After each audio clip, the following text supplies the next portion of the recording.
loving gift from the giants. Since I used to do so much traveling between realms, they thought it would be more convenient for me than having a crystal I could lose. Did it hurt? No, because I wisely fortified myself with 16 cups of Billow Maiden's ale. Got so inebriated, I tried convincing the giants to put them in my nipples instead. Almost talked them into it too. Can you imagine? Mimir of the Bifrost Teats. Ah, those were the days. Okay, I'll stop now.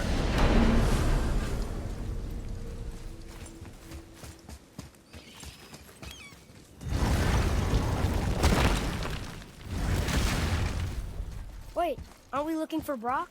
He's back there.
Mimir, why did you say Tyr felt responsible for what Odin did to the giants?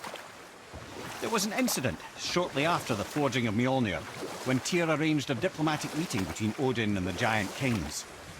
Well, this was when the Long War was young, and victory was still a thing dreamed of, and the Jotnar might have tipped the balance between Aesir and Vanir. Odin had persuaded Tyr that the hammer was merely a deterrent, a means to broker peace from a position of strength. Tyr was hopeful to convince all parties they would prosper best through peace. He knew the giants were deeply concerned about the hammer, a super weapon in hands they did not trust. But they trusted Tyr. Tyr always believed the best in people, and taking Odin at his word in his desire for peace, he brought the Raven King to Jotunheim. From there, things unraveled quickly. The giants anticipated Odin's trickery and exposed his true agenda to spy and steal their secret wisdom. With magics, they expelled Odin from their realm and cursed him never to return. Frustrated, Odin visited his fury upon the giants of Midgard. Thor unleashed Mjolnir's might upon any giant he could find. None could stand against the tide of slaughter that followed. And at last, it seems, with Tyr's aid, they retreated. The tower disappeared, no giants could be found in Midgard, and no man nor god has set foot in Jotunheim since.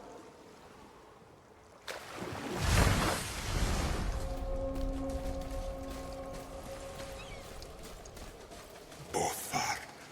Frim. Are you okay? No, son. My goods are underwater. My men are drowned, and yet their bodies continue to walk the beaches. Hellwalkers. They plague these lands. I was their captain. They died because of me. But these abominations sully their memories. I will find a way to free them from their tortured state. In this, I am determined.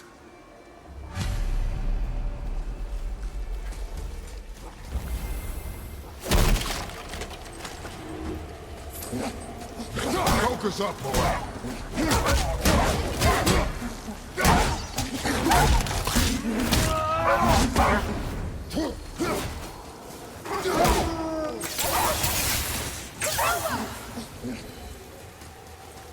Boy. Sir.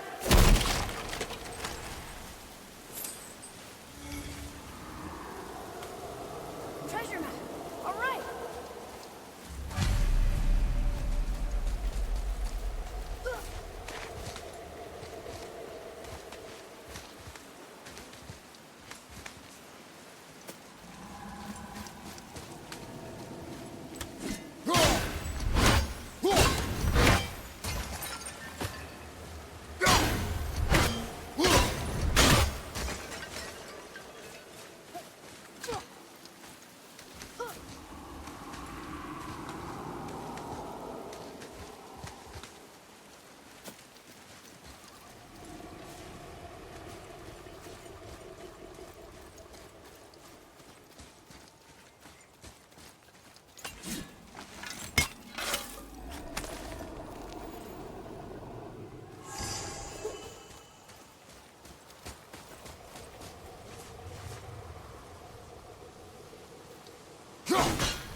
That wolver's down!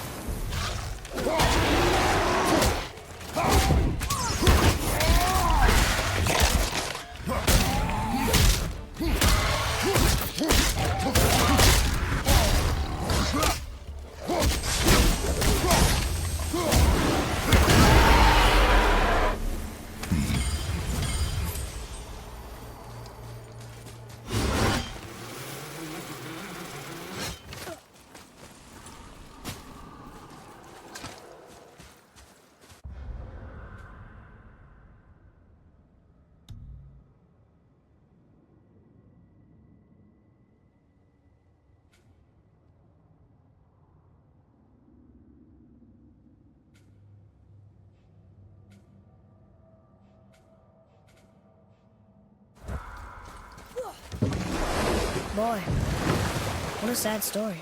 Yes. We should help him. Really? You are surprised. Well, yeah. I didn't think you'd care about helping a spirit. Fighting more Hellwalkers is good experience for you. Ah.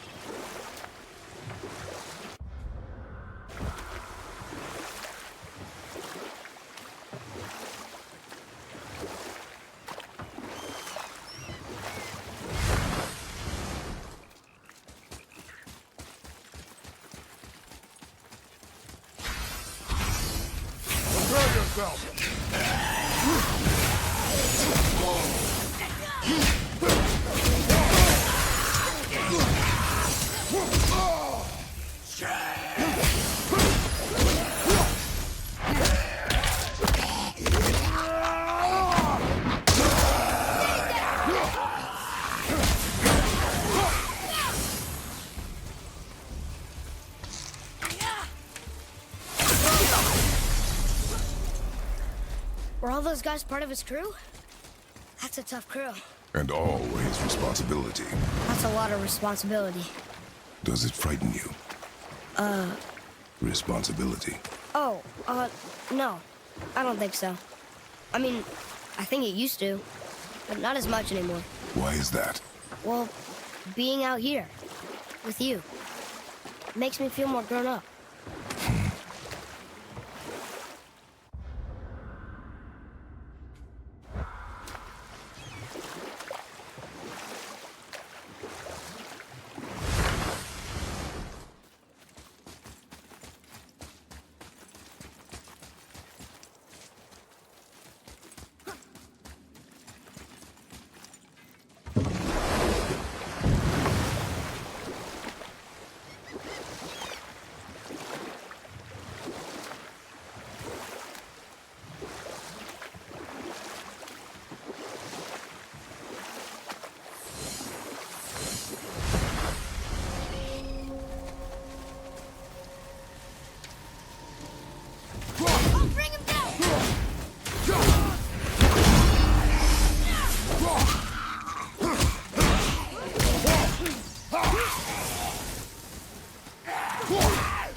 Seriously, how did this one captain lead so many men?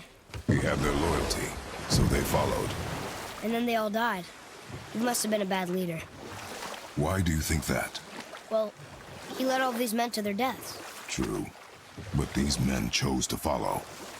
Even good leaders make poor choices. The best take responsibility for them.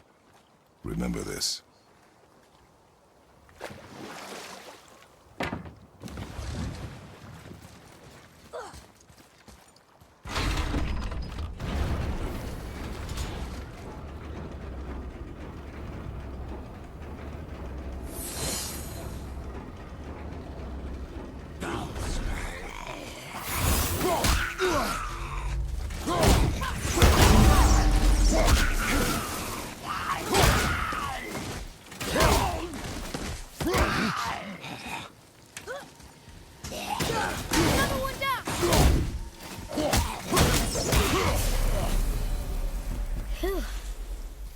That was the last ship. I hope the captain will be satisfied now. Unlikely. He was determined to put these men to rest himself. But he would have never been able to. That does not matter to him. Our victory will only remind him of his failure. Then, why do we do this? Father, why did you really want to help the Spear? You need the experience. I've had plenty of experience fighting these things. What's the real reason? This man inspired loyalty. He took responsibility for his mistakes, and he was determined to fix them. These are good lessons for you. Oh. Yes. Oh.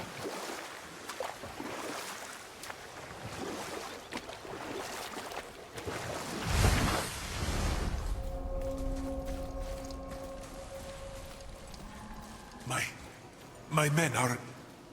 They roam no longer. That's right. We killed... we laid them all to rest. I see. So even in death, I am a failure. But in life you were honorable, strong-willed, and you inspired loyalty. These are good qualities, aren't they, boy? Yeah. I couldn't believe how many men followed you here. I thank you for your kind words. May your journey have a more pleasant end than mine. Well, you're right. You didn't seem very satisfied. I guess you never really get over losing ones you care about. Never.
final bone. Yeah. We might as well return them to the spirit. Maybe he will keep his word. I know she's not coming back, okay? I know. Never mind. Let's just go return the bones.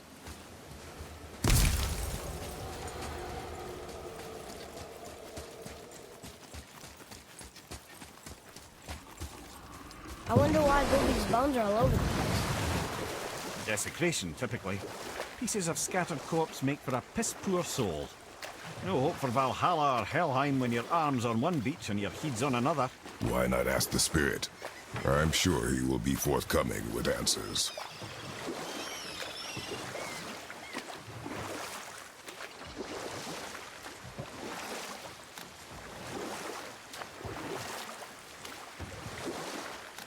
Come here. You never told us what Magni and Modi had to do with Hrungnir. Oh yes! Well, what happened after Hrungnir fell slain upon Thor was that nobody in the court could get the stone body off of him. Thor was no use at this point. His brain rattled, his breath shallow, but none of Odin's men were nearly strong enough to help. Then enter little Magni and Modi, no taller than shrubs. And while nobody but myself was looking, they flipped over Hrungnir's corpse and freed their father. Magni, being blonder, got all the credit, and Modi remained bitter about it from that day to the end, which I don't need to tell you about.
We have collected the rest of your woman's corpse spirit. Show us this magic you have promised. Ah, my sweet Gulvik, whole again. Rise, dear Gulvik. Awaken, O powerful Gulvik! Evni ukar bitjast. She says she'll honor our request Eldi fagna. and reunite us. Indauder! Okay, you're right.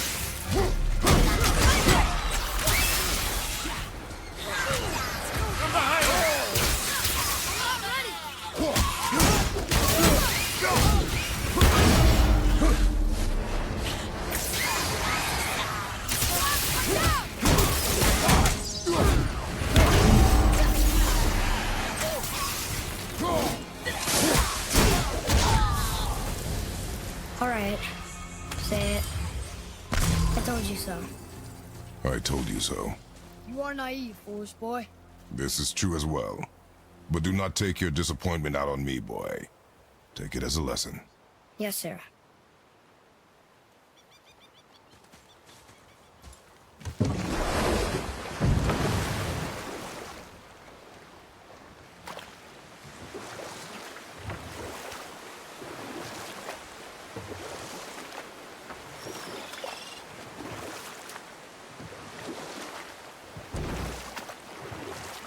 Amir, why did you work for Odin if he's so horrible?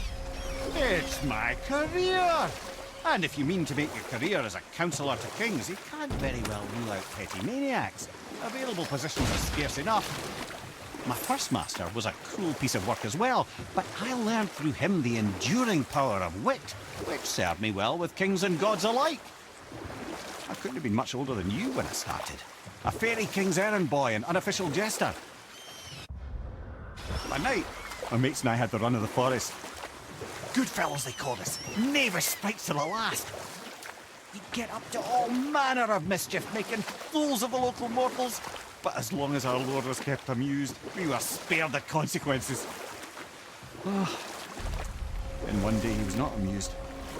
And I saw fit to move on.